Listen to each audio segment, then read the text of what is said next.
If you could just tell me a bit about life before the war, basically. Have you got that? I'd like to know. Did I start around about there? Did I? Yeah, you said I was working. When you came with your father, then you went back to Italy. You were born in Italy. That's right. Then I came back here. I went back at West. That's about when I was about 5 years old. Then when I came back here, well, my father of course worked for Torpedo Jackson. That was a big firm here, a big Italian firm, and in a terrazzo. So, how far up? That's 1912. Well, the war came along. Then he came back here again. He went to Italy, but he came back here again, and he still carried on with the old Torpedo Jackson. And of course, when I was about 15 or 16, I went with him to work with the same firm, but I wasn't interested actually. So I carried on anyway. And of course, when the war came, well, we were whipped away, 11th of June 1940, and he went to the Isle of Man, and I went to, I was at Arandora. And then from there, of course, I went. You know the wee story, do you, did I, Kev? This is what I'd like to recapture again. So could we start from the time when the police come to... Oh, yes, all right. So if you start from that point from that there. point, yes. So the policeman came at the door on the 11th of June 1940 and took my father and myself to the police station. They were very sorry. They said, we've got to take it. It's a job. He said, but you won't be very long there, only a couple of days. So we went there to the police station. There was a lot of Italians there who were born, some born here, some came from Italy and had ice cream shops and so on. So I knew one or two, but not very many, because I was not in that game. So then, of course, we were taken to a place, internment camp near Edinburgh, Milton Bridge. And from there, we stayed for about 10 days. And after that, we went to Bury and then Liverpool. And of course, at Liverpool, we saw this great big ship, and we were put onto the ship. So the first day, I can't remember exactly when it left. It must have been some time early in the morning, because I can't remember it. And it was a nice day, and everything was in order. But of course, the second day, we were wakened up with this big thud. And I was half asleep, as I said to you before, but one of my friends saw me going around aimlessly. So they were in the boat, in a lifeboat. So they slipped through the bars there and grabbed me and pulled me through. So I went onto the boat. I was very lucky that when they put me on there. And the thing went down quite nicely. I lost a wee bit because the thing was not in good order. And it landed on the surface very, very well. So from then, there were oars there, and people just put the oars and tried to get away from the ship as much as we could. So from there, well, the disaster carried on, and we just, so about 6 o'clock, we just carried on aimlessly on the boat. And it was terrible just to feel everything was quiet. After all the carry on, everything was quiet. And a very uncanny and very eerie. There was just sky and water to see. And I said to myself, well, that's okay because I'm alive and the weather was not bad. But what's going to happen during the night time? No shelter, no food or nothing. However, I carried on like that. And around about 12 o'clock, an airplane came along. And it was, I always remember it, Sunderland flying boat. I was an enemy plane. But anyway, the enemy was a good enemy. And they threw down foodstuffs for us to keep us going. So after that, it just went away to its base. But we knew then that we were located. So I was quite happy then.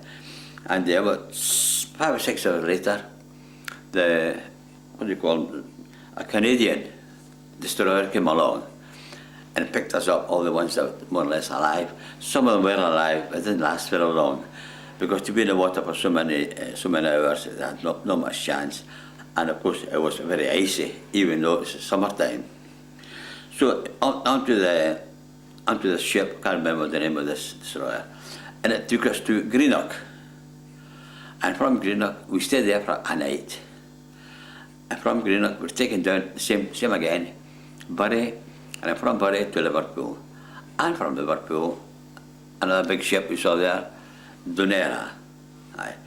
So we were put onto this ship, and well, the voyage wasn't very comfortable. But well, you know about the story there, and I'm sure that was a man who was in charge, that Campbell, and so. Well, if I say uncomfortable, it's really difficult to say. It was wartime, so I just took everything as it was. And what can I do? Well, the toilets were in a terrible state. There was stuff was lying all over the place, and of course the boat was going one way or another, and the water was splashing about. Well, it wasn't so bad as all that, but harrowing enough, because sometimes the water was very, very rough, especially it's from the Cape Town through the Indian Ocean to Australia. It was terribly rough, so I had a terrible time there. But well, they gave us enough to keep us going, eating and all the rest of it. And then we landed at Fremantle, Perth. And from there, I was very happy to be there now, after all that. From there, we went around to Melbourne. And from Melbourne, we got, I can't remember if it was by train or by bus, but I think it was by bus. And we were taken to this place, Tatura, that was the name of the place we were taken to. There's a small village a little bit there. And from there, we were taken to the internment camp. So that was at night time. I didn't see much of it then. But when I got up in the morning, I had a look about. And well, I could just be, I was happy, away from the war. And it was nice and sunny, so, and I was still alive. So we just carried on there doing nothing. Some people were very bored, but I wasn't. I learned Italian, one or two wee things that I learned. I was quite happy. Other people didn't do anything, but I couldn't sit there to do nothing. I had to do something. So I carried on there for 4 years, and then we transferred to other camps, as far away as Adelaide, as in South Australia. That's quite far away. And from there, we stayed there for about some months, I can't remember offhand. And then we were taken back to the same camp again, Tatura, where we stayed there until Italy went over to the other side. Then, of course, we were considered enemy friendly enemy aliens.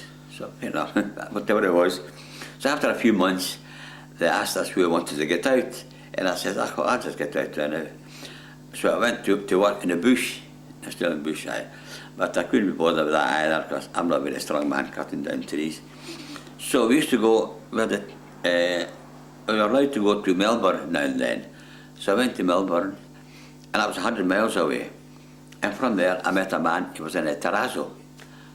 So then I went with him. I said, he'll take me on. He took me on. So I was there. I was getting £2 a week. So he took me on. I was quite happy with that.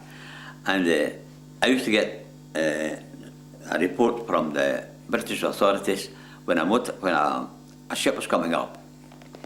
So every time I said, no, just leave it, until of course the war had finished, 1945, 46, whatever it was. And they told me that the Mauritania was coming up. So I said to myself, I may as well just go then.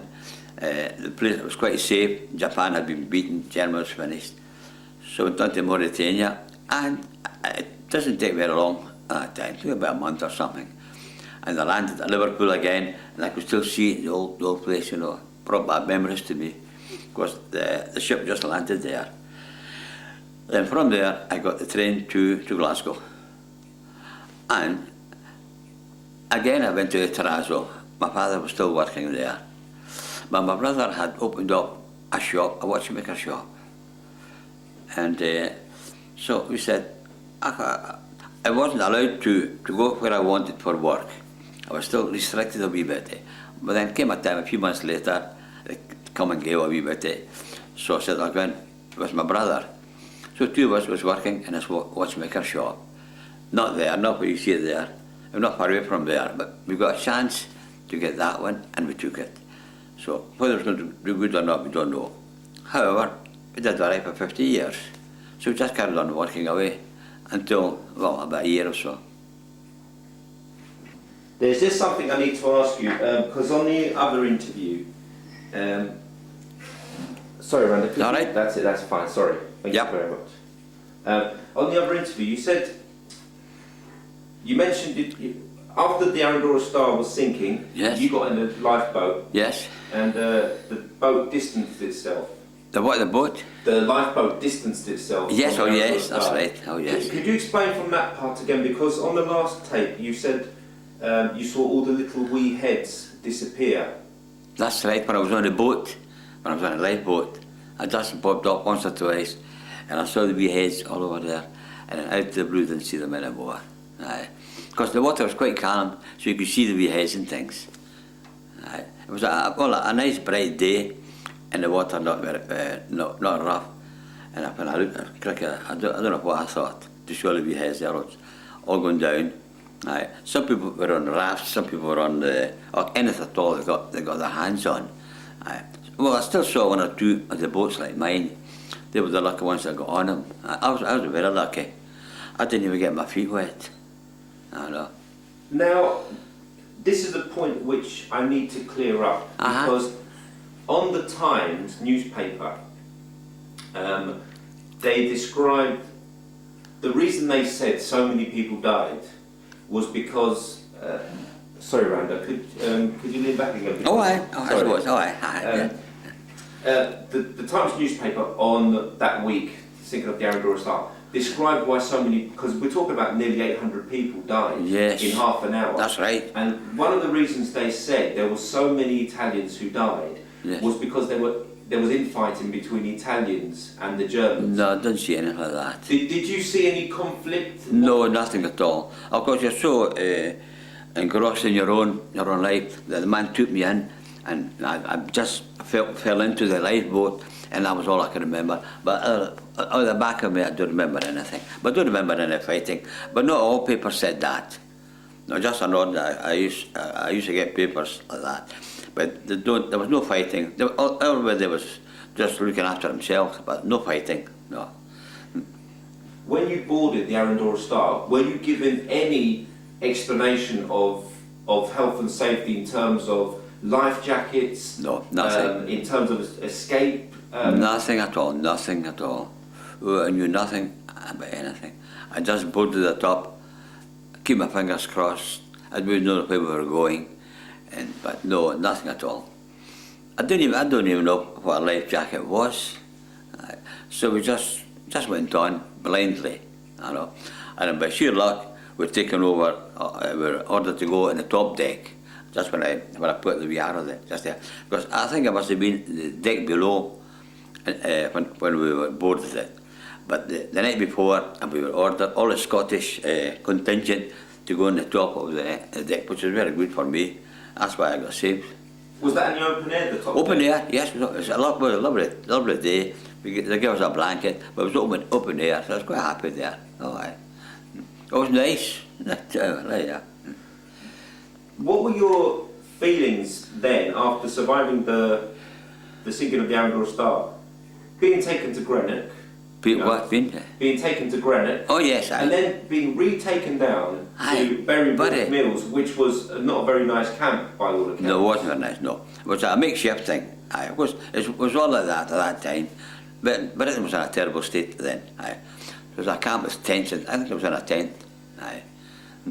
And then being retaken to Liverpool docks. Yes, and then again. being put on the Dunera. Yes. Now, what went through your mind when you thought you were going to board another ship? I don't think I thought anything about it. I just carried on, obeying orders. The soldier said, in here, and off I went, and I didn't know where I was going or anything. I knew nothing. I know. So this was you as well as the other 200 Italian survivors? That's right. Yeah. And were the German merchant seamen from the Arandora Star taken to the Dunera as well? Yes, there were some there. I didn't see many of them. No, because there must have been a different level then, of a different deck. We must have been on one deck. We just saw an odd one here and there. Because it did come into our deck once or twice. I saw them do that. Yes.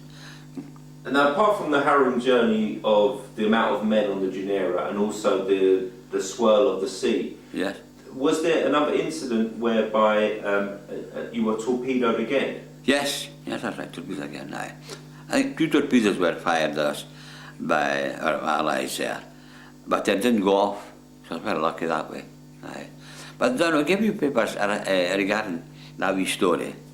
So, yeah, I think I did, aye. It's just I need It just, yes, for aye. the documentary, it's better Oh, yes, aye. if it comes from So you. it looks as though they would just shoot and ask questions afterwards, because they didn't know they were Italians on the Dunera. They just carried on.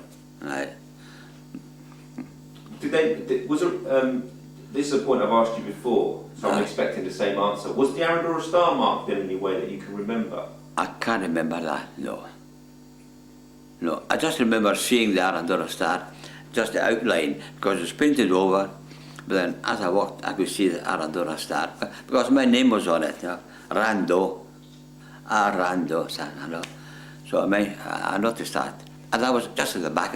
So it looks as though I had quite a wee bit I could walk quite a bit then.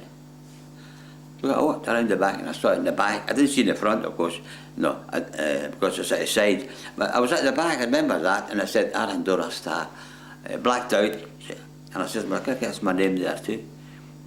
Did you see anything else on?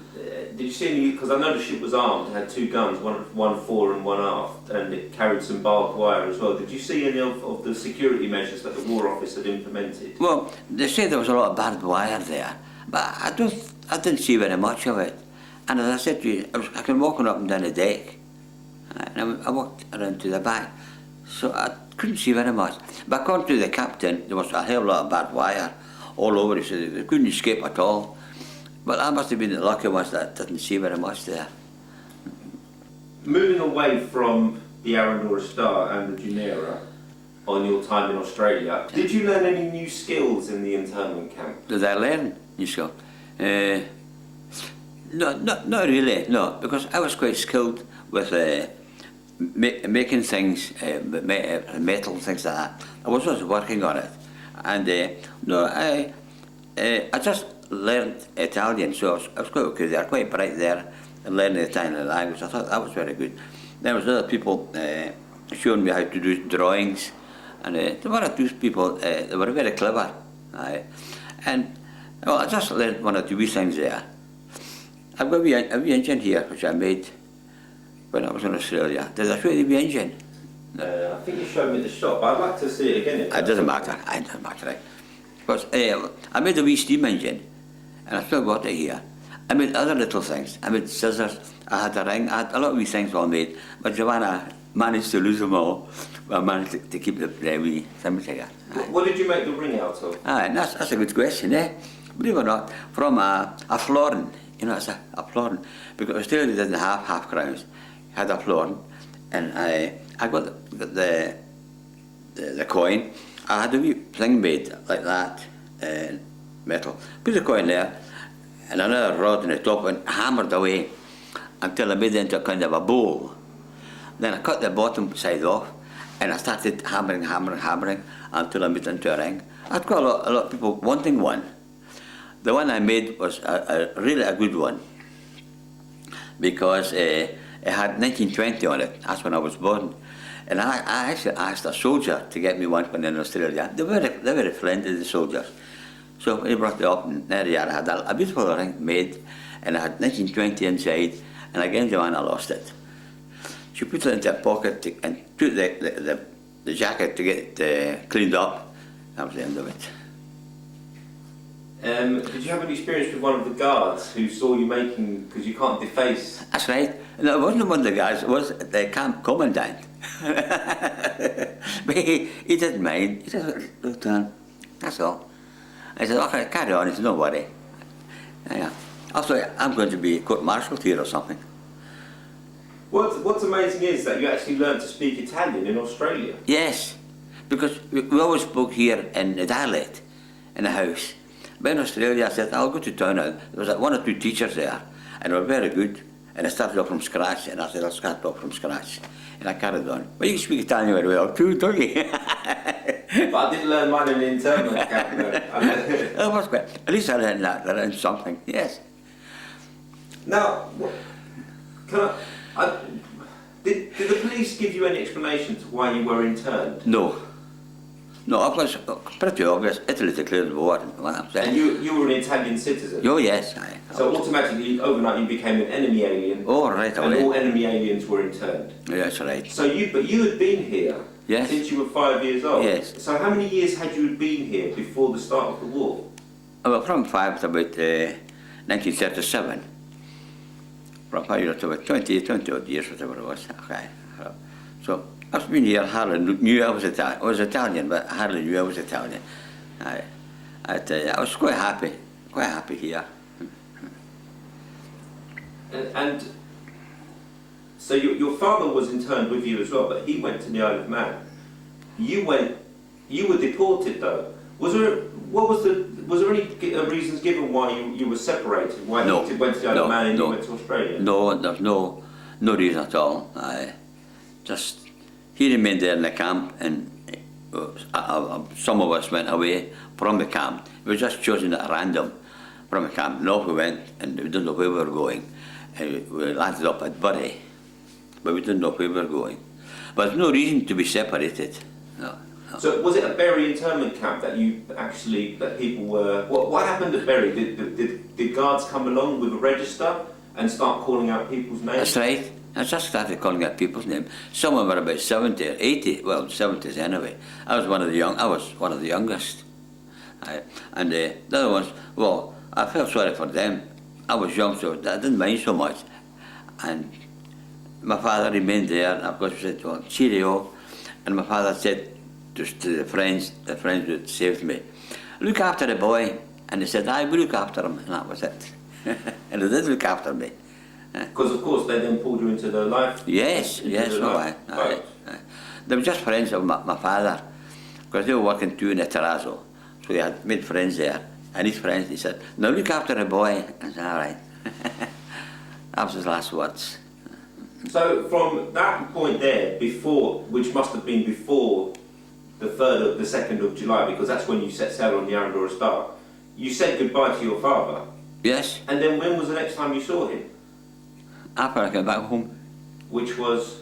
1946. Can't even remember. 1946, yes. Did he spend as many years as in the Isle of Man as you spent in Australia? No. He came out after 7 or 8 months. I think the boss of the terrazzo must have had a wee bit of influence, because they were quite needed. The concrete workers in terrazzo, they were needed then there. So he got away quite easy. But a lot of them got away after 7 or 8 months. When the British government saw the mistake they made, they just brought them back again. But some of them did remain there for 3 or 4 years. At any point in those 6 years that you were interned, did you have a tribunal? No. But I could have had one, but I never bothered, because there was a Colonel Leighton who used to come to interview us from Britain here, and some people were allowed to go back. But I think I could have done that too, but I wouldn't take the chance. So I probably was interviewed, but not very much. Wouldn't take the chance in what sense? Well, they probably asked me straight out, do you want to feel like going back? And I said no. And so more or less I was finished. I said no, I'll just be here until the duration of the war. They got others, they went trying to get back, but someone did get sunk. So I said, I'm not taking a chance. I spoke to your friend Joe Peary. Oh, yes. And I asked him the same question when he was in Canada, because a certain Patterson went over and assessed all the internees over there, and upon reflection, yes, obviously some of these internees were wrongly deported. Yes, so of course they were offered the chance to come back. But Joe said to me that there was an air of paranoia in the camp, because you were always constantly being watched by other people. People who were kind of fascists. Yes. Yes, that's right. So you were quite worried yes, to go and right. talk to. Yes. Was this similar in Australia yes, as well? Yes, I remember a wee clique, and one used to take down the names of people who he thought maybe were a wee bit anti-fascist. And so he says, when Italy wins the war, they'll be punished. But of course, but there was a wee clique there unfortunately. But even our camp commandant there, the Italian one, our leader, that was Giovanni Borghi was his name. Well, he was not a fascist, he was just an ordinary man, a good man. And I don't think he was liked very much by the wee clique. But when Italy went out of the war, the wee clique, of course, the carpet was taken away from them. So there's nothing. But why inside a camp start to make all these things? You should all be friends and never mind anything else. You should be able to speak your mouth and speak whatever you felt like it, and that was it. But then when they came along, you couldn't say very much because you get bullied by them. So I never bothered. No, I just kept my mouth shut. Aye. But I used to go around the camp. Camp was quite big. I used to go around the camp, even with the commandant there, the Italian commander. But you're always afraid to say anything, and he was afraid to say anything to me, just in case. So it puts sort of a funny thing, because I'm quite sure. Well, if he'd been in the open, he would have said to me, "Well, I can't be bothered with Mussolini," and I would have said the same thing. But you couldn't say that because you were afraid. Well, that's a funny way to put it. Why should I be afraid?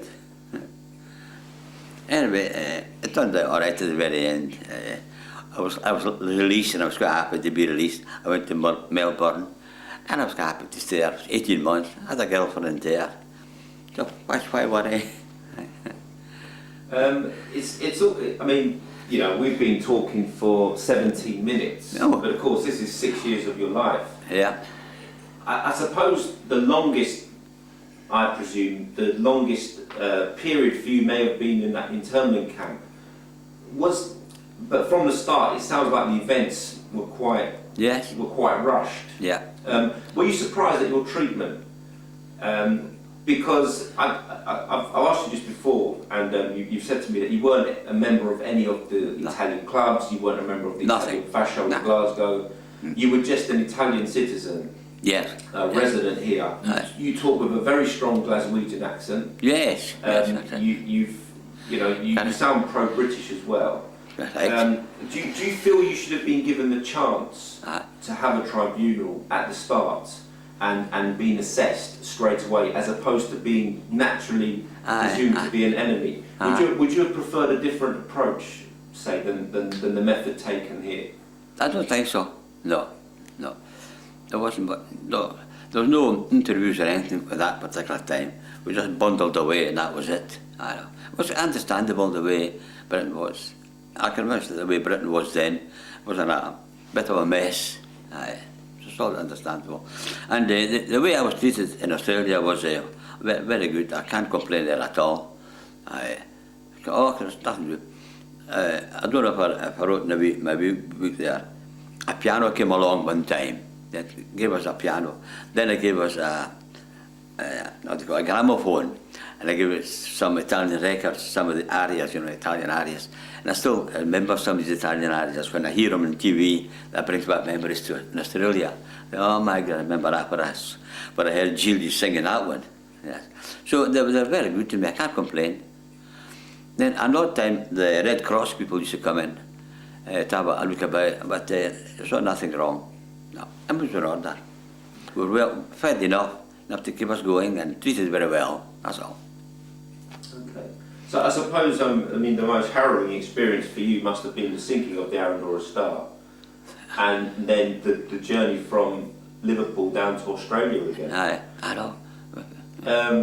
Now, I've met you a couple of times now, and from my experience of being in your company, it seems strange that they send you all the way to Australia. I know. It could have been a mistake again.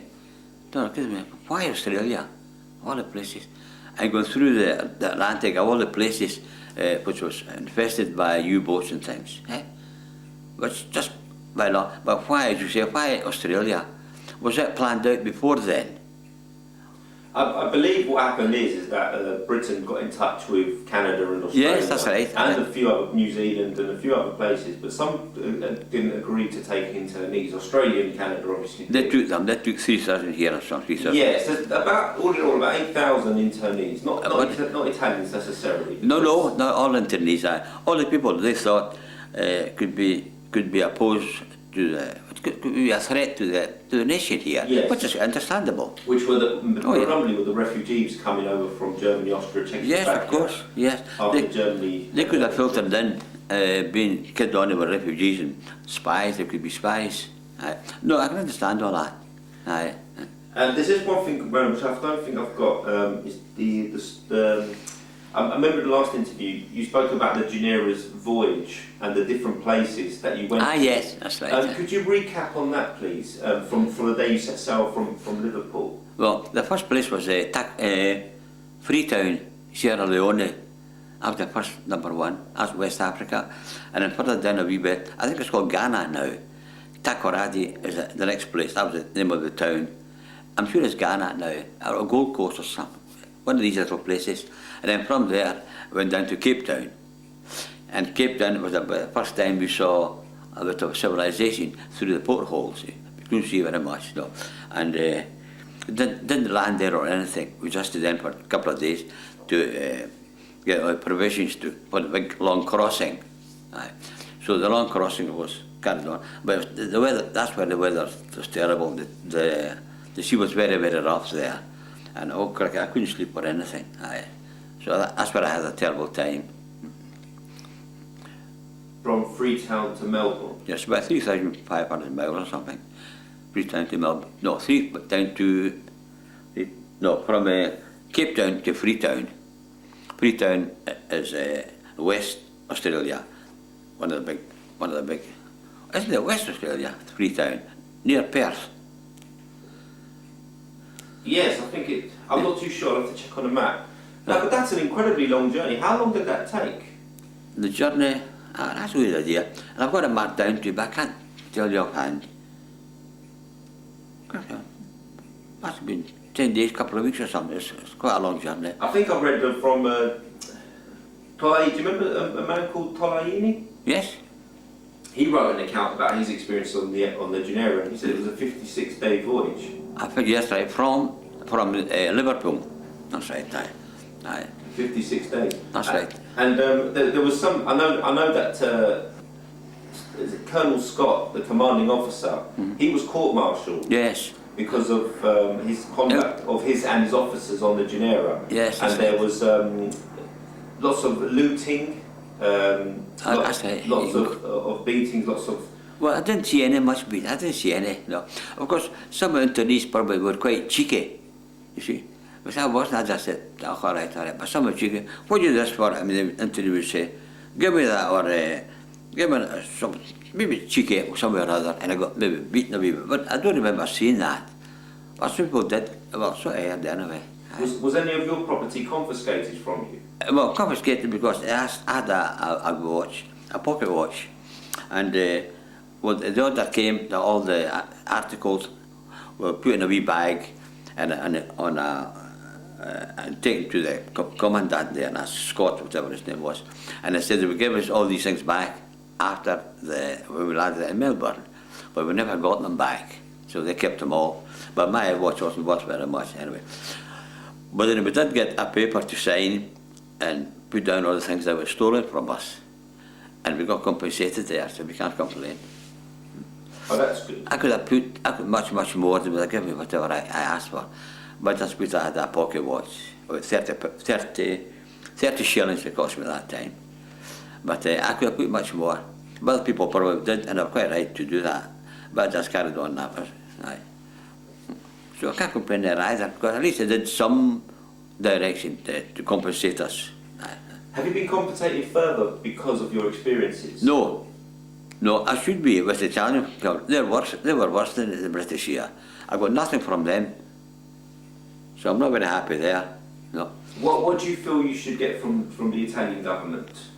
Well, some of my friends there in London, I think it was about £250 a week, £250 a week, and I feel I got that too. But when I put in my application, 1 year passed, 2 years passed, and 3 years passed, and nothing happened. Whereas these other chaps all got their money. So Savannah was saying to me, make yourself a British subject. But I've been myself a British subject, and I should have heard that you see, you're a British subject now. You've committed an offence, and you've lost all the citizenship, Italian citizenship. so I've got nothing. That's an offence, that, you know. So from the Italian government you've received nothing, but you would have preferred some monetary compensation. That's right. First I was quite happy. Okay. At least some compensation. What about from the British government? Do you feel that they owe you anything? No, they don't owe me anything. It was Italy that did that was a bad one. Italy was the one that did.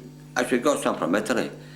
But some people got some compensation. Some of the shops got a lot of compensation. The shops that were broken from the British government. It should be the Italian government, never mind, because Italy declared war on this country when this country was back to the wall, which I thought was not very good. I never felt a tinge of shame when I heard that. Imagine my country doing that. It gave people like you a bad name, and obviously. Oh yes, okay. You know the experiences that you suffered after. But I was all right here. When Italy declared war, it was taken away. But even after I come back, there was nobody against me or anything. And even my family, my father, there was nobody against. Nothing at all, no animosity anywhere. Actually, some of them people said, "Oh, we're very sorry Italy declared the war against us." They were sorry. Yeah. But what can you do? Now, sorry that the questions aren't in any chronological order, Rando. What was the reception of the guards in Australia when they received? Because I believe they were expecting Nazis and fascists. Yes, of course. And what they received were, ordinary people, very highly educated refugees, Jewish people, Italian internees. What was their reception? Well, no, they were okay. They were okay. I think more or less the British government, because they saw the way we were treated, more or less they were more or less against them than us. We were treated very well, even going from Melbourne to Tatura, to the internment camp. The guards were very friendly with us. But you see, that was the idea. They told them they were expecting Nazis and goodness knows what, all the nasty things. Yeah. Of course, some of the Germans could have been a bit nasty. Yes, there were some were super duper Nazis. Well, I never bothered with them. No. What were like because I don't think I've ever spoken to you about this before. What were the conditions like inside the camp? Did you stay in huts? Yes. Did you have mattresses? Palliaces, you just build them up to suit yourself. So I could have slept anywhere at that time, even in the poor boat. But I was quite happy, Bunks, one at the bottom and one at the top. You choose your own friend. You say, well, everybody chooses their own friend. I choose, naturally, the two friends who brought me into the thing with Jigga. So I stayed with them all the time. But they were everyone was in order, they were all right, yes. And the treatment I found all right. Can I just go back just before to your father? Yes. And ask where the village he came from? Where he came from? And then when he came over here, just that bit of the story there. Where he came? How do you know where he came from? From Italy? Yes. What year he immigrated? And it must be 1912.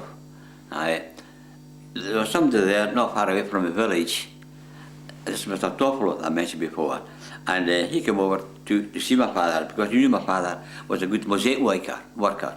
So he came over to see my father and he says, Gildo, he says, I'm going up to Glasgow and I'm going to start a firm there if you want to come along with me. Oh, there was no work there at that time for my father. So he says, all right. So 1912 they came up here. That's where he started off. But then he was a good businessman, this Toffler man, he was a good businessman, because he had branches Aberdeen, Dundee, Dublin, Belfast, Newcastle. He did very well. Did your dad go back to Italy at any point? Did I? Because you were born in Italy, weren't you? Yes. So you said your dad went back to Italy. At that time, yes. Why did he go back to Italy? It was just holidays. Okay. He went back, well, you couldn't do that 3 or 4 times a year as you can do now. So it was maybe once or twice every 5 or 6 years, But you like to see Italy, of course. Like to see the old village. It's with that. I used to go every year. What's the village called? Montereale Cilina. And of course that's where you were born? The name of the? That's where you were born? Yes, yes. So, Joanna, Unfortunately, she got a stroke there, but she was a lovely girl. Yeah, okay. But she's not bad. She's, Come, shuffle about a wee bit. she's lovely. Yes, You've yes. done very well for yourself. I know. They're 14 years difference. I'm 14 years older. 14. 14 years older? Yes. Oh, right, yes, you've done very well then. Very well. Right, Rando, I don't think I need to ask you anything else. No. I mean, you come up, no, I'm coming up to see me. I'd be glad to see you whenever you come up to Glasgow, anytime.